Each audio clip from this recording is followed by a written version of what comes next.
All right, so in this lesson, we're going to be going through our toolbar a little bit and talking about what some of these tools specifically do. To do this, I'll also be referencing this sheet a lot. Let's first start with save. That's pretty basic. If you're working on your file, hit Control S and it will save, or you can go and save over here. Right now, it's not, it's grayed out because I have nothing to save. I haven't done anything. But otherwise you'll be able to hit save or save as. We have the undo button. This one I use a ton. That is Control Z. You can also undo stuff by using your history panel over here. We have the cut, just like in a Word document, Control X, and copy. Again, Word document, Control C, paste, Control V, and transform is Control T. So for transform, you can select a layer by either clicking on it manually here, so like I clicked on the little Twitter icon, or I can find it in the layer panel. But either way, you can see it selected here, and then I hit Control T. And now I can transform it. I can pull up the edges, make it much larger. As you can see, it's pixelated. This is not meant to be that big. Control Z to undo. But since what we're working with is so small, we want to zoom in. So we can either zoom in with the navigator, or we can pull up our shortcuts, and we've got all these different options for viewing. So to zoom in, we can hit the Z button. So if I hit Z right now, you'll see my little mouse changes to a magnifier, and I'm going to click on the little Twitter icon and just keep clicking until I'm where I want to. And then, so let's say like, okay, I want that to be centered in my screen. You can either center it by using the navigator up here, or one of my favorite things to do is to hit the space bar, and this little hand pops up, and then I can move myself around that way. You can also add that hand tool to your toolbox over here. It's actually very down at the bottom. Right here's my hand tool, but I almost always just hit the space bar and pull it up that way. To zoom out, you can see that the zoom tool is already pulled up, so I'm going to hit Alt, and then you can see that plus sign turn to a minus sign. So I'm going to hold down Alt and just click to zoom out. And if we pull the keyboard shortcuts, we can see that. So if you already have the zoom tool pulled up, you don't need to hit Z and Alt, you just need Alt. But say you have the regular mouse pulled up again and you don't have the zoom tool pulled up yet, you have to hit Z first and then Alt, and you'll be able to zoom out. So the keyboard shortcut depends on what tool you currently have pulled up. But if you already have the zoom tool pulled up, just hit Alt, you can zoom out. You let go of Alt, and then you can zoom back in. So let's move over to the main part of the cover for this next example. So I'm just going to be running down the tools here and walking you through what they do. Got over here the rectangular marquee tool, the elliptical marquee tool, the single row marquee, and the single column marquee. These are the two that you're going to be using the most, which is the rectangle and the elliptical. The rectangle this is just for making a selection, and we're going to be going more into what selections are later, but you can either hit undo to remove the selection, or if you've made a selection, you hit Control D and it deselects it as well that way. So you can make any size rectangle you want, or if you hold down the Shift key, it will make a perfect square. And the same goes for the elliptical tool, so you can make any sort of elliptical shape that you want, or if you hold down the Shift button, it keeps it to a perfect circle. So in this case, I can use that to circle this sun. So if I wanted to select, I'm going to hold down the Shift button because I know that's a perfect circle, but it's not lined up properly, so I'm going to hold down the space bar, and I can move my selection just like the hand tool. See how that's kind of combined there?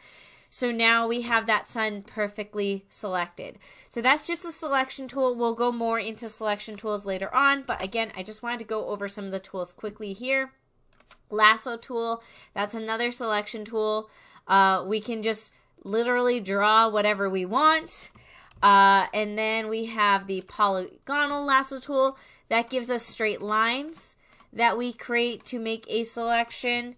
And then we have the magnetic lasso tool, which kind of like it will see a shape and kind of stick to that shape. So see how I'm not clicking anything. I'm just slowly dragging my mouse over the selection and it's kind of sticking to it like a magnet, hence the term magnetic lasso tool. Then we have quick selection. So this is very similar to the magnetic lasso tool where it kind of just will detect shapes and grab onto them that way. So see like how it's hugging this shadow.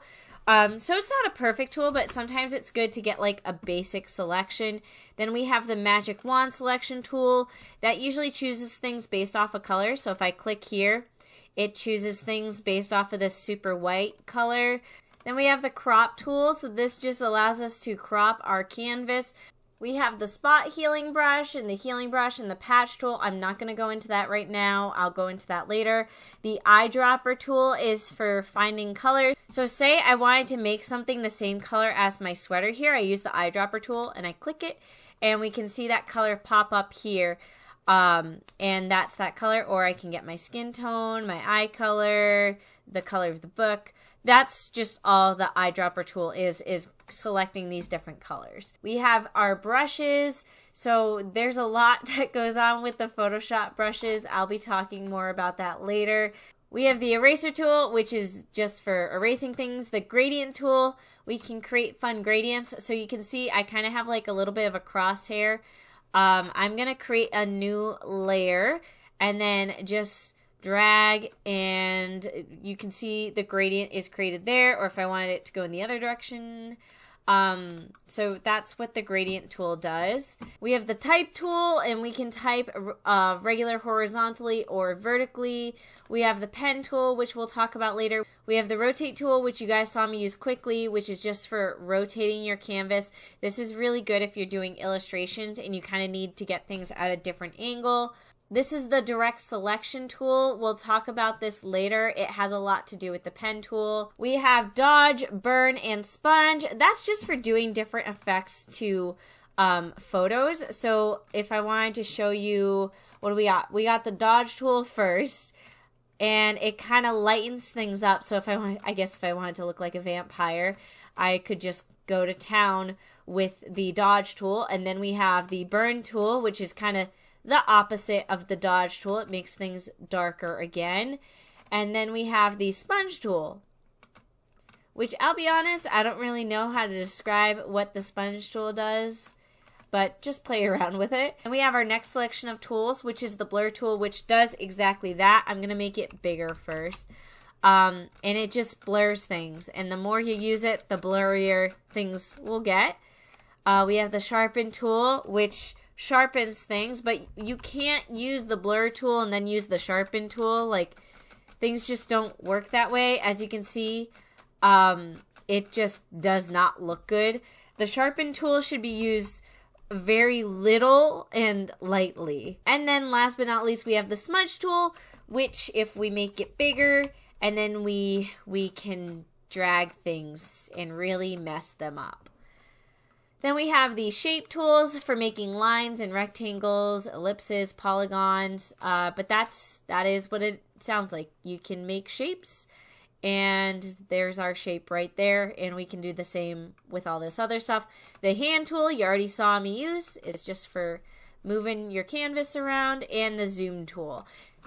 And of course, there are a few other tools that I didn't cover that are slightly more advanced, or tools that we just don't really use a lot, but feel free to explore those yourself. Otherwise, that was it for the basic tools overview. In the next lesson, we're going to be talking about setting up your canvas and the difference between RGB and CMYK.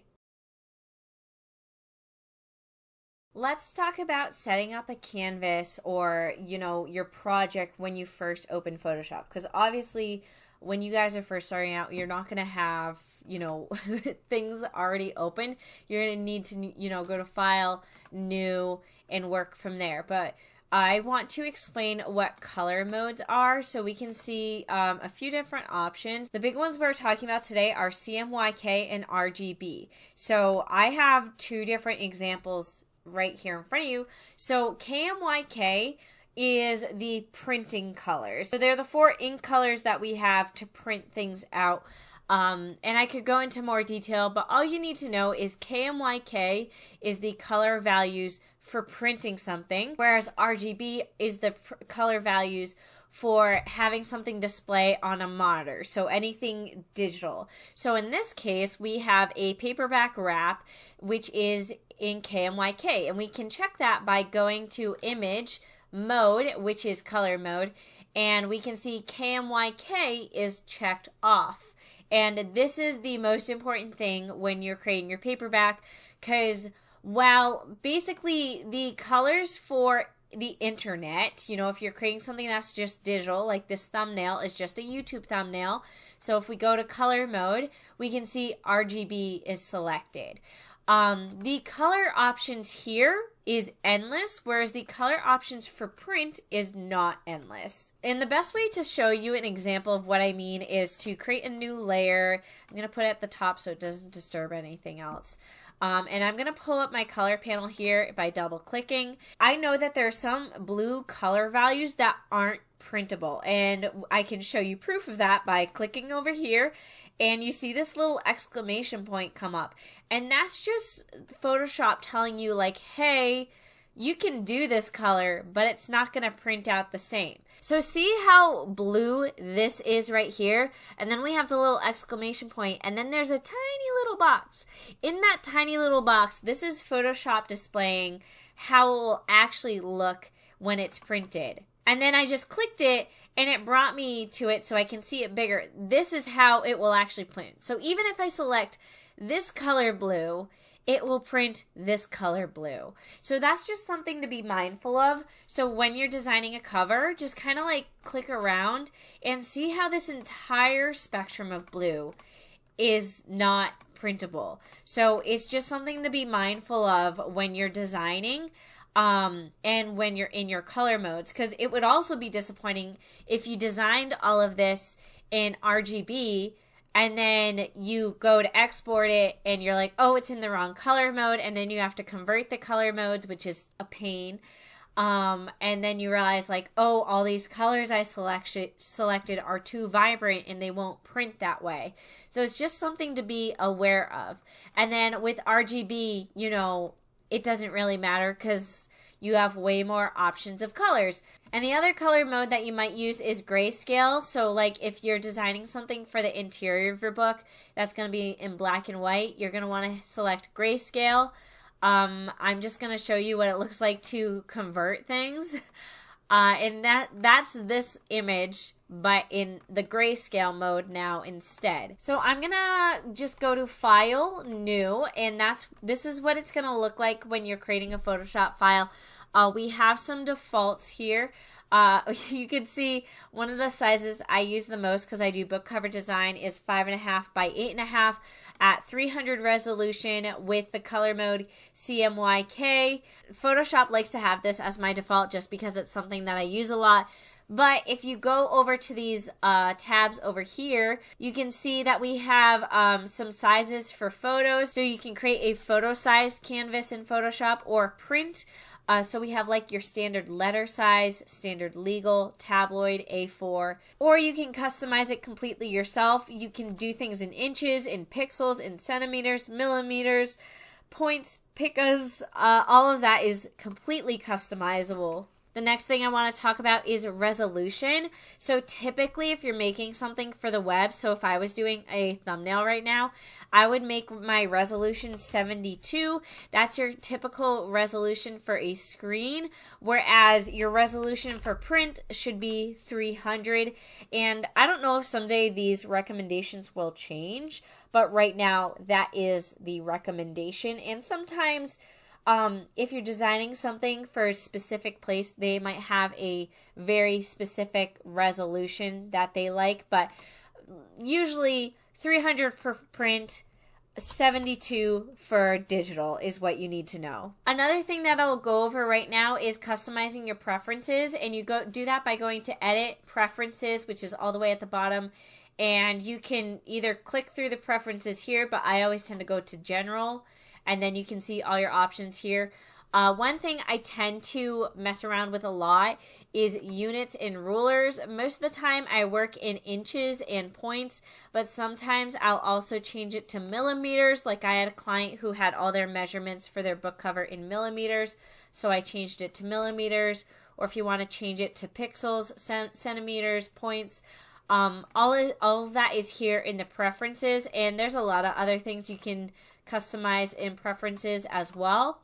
But this is all just personal preference stuff. So let's pretend like we're creating a book cover right now. So we want a 5.5 by 8.5 size with 300 resolution, KMYK, and then you can customize the background color if you want. Otherwise, the rest of this is default and it should be good to go. And of course, if you have like a 6x9 book cover, you can customize that here. But once you have all this and it's looking good, you can either save it as a preset, like if you know this is settings you're going to use all the time, or you can just hit the create button. And there we have our workspace. So we can then get started from here with our book cover.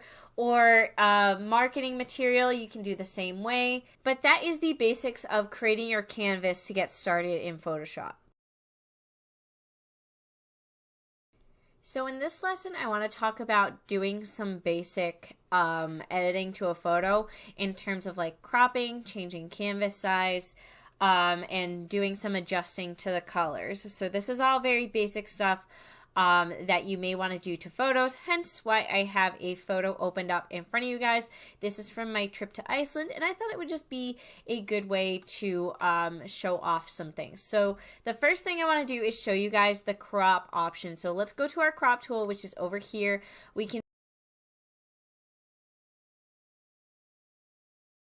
see the crop tool has opened up, and we can, do the basics of making it bigger, smaller, whatever.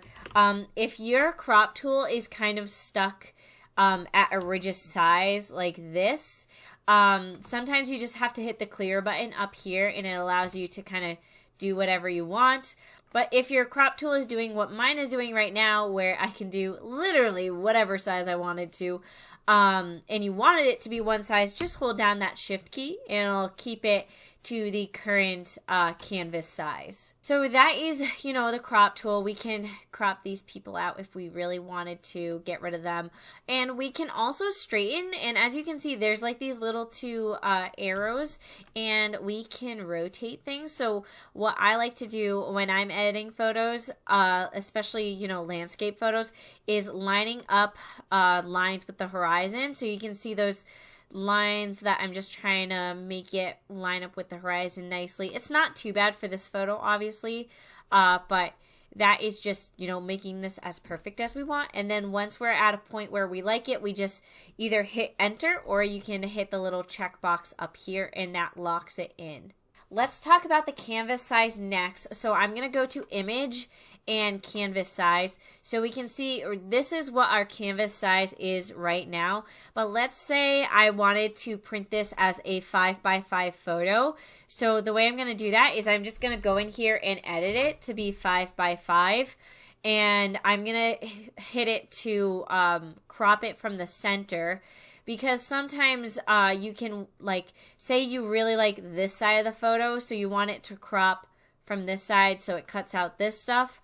Then you can select over there or off to the left, up to the top, up to the bottom. In my case, actually, for sake of showing you guys an example, I really like what's going on over here, so I'm going to have it crop relative to the right and then hit OK. And then it's telling me that things are going to be cropped and clipping will occur. So I'm going to hit proceed, and we see it cropped it down to this perfect 5x5 size. Or on the same note, let's go back to canvas size. If I wanted it to be like a 10x10 photo, I can put that in, hit OK, and now we can see our canvas is huge and the photo itself is actually quite small. So I'm going to hit the photo layer, and I'm just going to enlarge that. Now, we have to be mindful that when we're enlarging, we could potentially lose resolution. So just know that when you make things bigger, you could be losing some quality. I personally know that this was taken on my Canon camera and it should be pretty good. But yeah, just be mindful of your resolution and how much you're enlarging images if they're going to be sent off to print. So let's talk next about adjusting color. So there's a couple different things that we can do to adjust our color. We can do it up here in the image area where we can see adjust auto tone, auto contrast, auto color. We have all these other adjustments as well. And so like I could adjust my brightness and really mess around with it. And I could hit OK. And then I could go in and adjust my color balance and play around with that. And then hit OK. Now that's fine. But the reason why I don't like doing that is then after that I could add in like text. I could just label this Iceland, and I'm going to make that black, I guess. And I could put that there, and I'm like, oh, this looks great, but I don't like the color of this anymore. And now, like, say I did a bunch of work, and I did more than just adding the word Iceland, and now I'm like, how do I adjust the color without undoing everything I just did? Well, that's why I don't like adjusting colors up here. I would much rather adjust colors in our layer panel, which is right here. So let's undo everything, or not everything. Let's undo just the coloring that we did. And I'm going to show you how you can adjust the color in the layer section. And that's all through this little magical button right here. And these are all of our different adjustments that we can make. So I can adjust the brightness, and we can see that's added as a layer now. So I can adjust the brightness, adjust the contrast, then go back in, and I can adjust the color balance, and we'll make it a little more green. And then I can adjust the vibrance and saturation. There's not a lot of color going on, but you can see people's jackets are super bright. But it was a misty day, so there's not a lot of color. I can also do black and white. But then I can be like, oh, I don't like black and white. I'm going to see what it looks like without it. This little eyeball button shows us whether or not it's visible. And I'm going to turn the visibility off. And we can see that go away. I can turn the visibility off on the color balance as well. And that goes away. So this just allows you to quickly turn options off and on. So then if I'm doing all this work and I do all this color balance stuff, and then I add in, you know, text, and I play around with my canvas a lot more, and then I decide, oh, I don't like this color balance anymore, I can just turn it off, or I can delete it entirely by selecting the layer and hitting delete. So I prefer that if you're going to do adjustments to an image's appearance, whether that be the brightness and contrast, the saturation, a photo filter, all these different things, just do it as a layer. That way you can turn it off and mess around with it at any time. Because you may be doing something and then realize, oh, I want to make it even more vibrant, or oh, I want to take the saturation way down. So you have these options for yourself this way. I will say, if you are someone who likes to make the permanent adjustments to your layer, you can do that again up here, or all of the keyboard shortcuts for images. All of these are ones that are applied directly to the layer, and they're not layers like this. So let's take one of them, like say I wanted to invert it. That one is Control I. So I'm going to select my layer, make sure it's selected, and hit Control I, and we can see I just inverted it. But now the only way to undo it is by hitting the undo button. So let's say like I changed the text color, and I'm like, okay, cool, but now I don't want to invert it anymore. The only way to uninvert it is to either go back in our history panel or hit the undo button a bunch of times. But when we do that, we also undo any work that we might have done in between that time as well. So that's just something to be mindful of. So you do have those shortcuts, but they are for shortcuts for this stuff, not for our layer panel. Alright guys, things are about to get interesting.